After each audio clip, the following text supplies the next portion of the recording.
You don't hear it coming, no roar, no warning, just a heavy breath and a jaw that closes like a bear trap made of bone. Because the Komodo dragon doesn't need speed.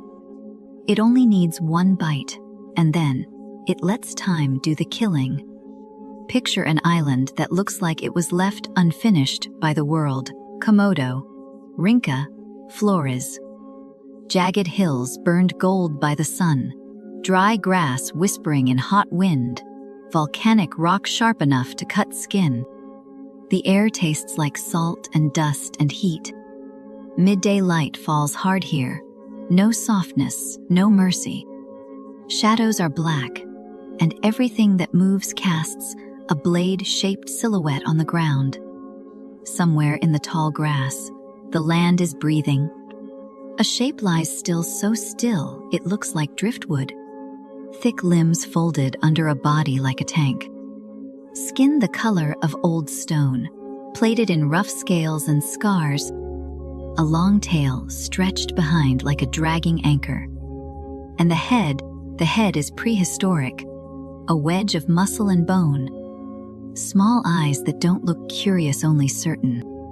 It doesn't hunt like a cheetah. It hunts like a landslide, slow, patient, unavoidable. The dragon tastes the air with a tongue split like a serpent's flick. Flick sampling invisible information. Scent particles, heat, fear, blood, a living map drawn in smell. In the distance, a deer steps into a clearing, ears alert, chest rising. It thinks the danger is the obvious kind: claws, fangs, a sprint. But the Komodo dragon is not obvious. The dragon begins to move. Not fast, not dramatic, just steady, each step a quiet thud, each breath a furnace. The grass parts, the ground trembles slightly with weight. And in that moment, the island feels ancient again, like the timeline has folded. Like something from another era is walking through our world, wearing our sunlight. If you stand near a Komodo dragon in real life, you learn a strange truth. Your instincts don't know where to place it. It looks like a lizard, but it doesn't feel like a lizard. It feels like a predator from a different rulebook. People who work on these islands, rangers, researchers, guides, don't speak about Komodos the way they speak about animals. They speak about them the way sailors speak about storms, with respect, with procedures, with a quiet edge in the voice that says, "This is not a creature you handle. This is a creature you survive around." A ranger walks the trail with a long stick, not as a weapon, but as a boundary. A simple reminder, there is a line between human confidence and wild reality, and it can disappear fast. Because Komodos learn, they recognize patterns. They follow scent trails. They wait near places where food appears. And sometimes, they show up at the edges of villages, drawn by the oldest signal on Earth, the smell of meat. Imagine the pressure of that as a human, knowing that out here, on these sun-baked ridges, you are not the top story. You are just another warm animal with a heartbeat. Now shift back to the deer in the clearing. It senses something, a slight change in the air. It freezes. The dragon lowers its head and closes the distance with a terrifying calm. And when the deer bolts, when panic finally explodes into motion, the Komodo doesn't chase like a movie monster. It lunges once, a sudden burst of power, jaws open wide, wider than you expect. Teeth like serrated hooks curved backward, built to tear and hold. The bite lands. It's not a clean puncture, it's a rip. The deer jerks away, flesh torn, blood blooming hot and bright against dusty fur. It escapes into the brush, crashing through branches, leaving a red signature on the world. The clearing goes silent again, and the Komodo dragon stops. It doesn't run after the deer, it simply stands there, breathing, watching. Then it flicks its tongue again, slow and satisfied, tasting the trail. To a human mind, this looks like failure, like the prey got away. But to the Komodo dragon, the hunt has already begun. Because the dragon is not built for the sprint, it is built for the ending. For years, the story people told about Komodo dragons sounded almost too simple. They bite prey. Their mouths are full of bacteria.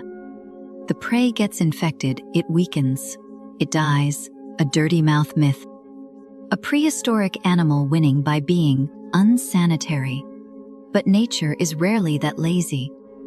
The wow moment is this: the Komodo dragon's bite isn't just a bite, it's a system. Scientists found that Komodo dragons produce venom complex proteins that can push the body toward collapse. Not the dramatic, instant kind of venom you imagine with snakes. Not a lightning strike, more like sabotage, a slow, internal unraveling. The venom can interfere with blood clotting, so wounds keep bleeding. It can contribute to dropping blood pressure, tipping the body toward shock. It can weaken a victim over time, turning escape into exhaustion. So that bite from earlier, it wasn't a missed kill, it was the opening move. A clock started. Out in the brush, the deer runs harder than it should. Its heart punches its ribs, its muscles burn. Blood loss begins to tax every step. Its wound won't seal properly. Each movement reopens it. Each minute steals more strength. And the Komodo dragon follows, not by sight, by scent. It can track that bleeding body across terrain like a living bloodhound, tongue flicking, head swaying, reading the wind like a code. This is the part that feels almost unreal. The Komodo dragon doesn't need to see you fall. It only needs to know you're becoming closer to falling.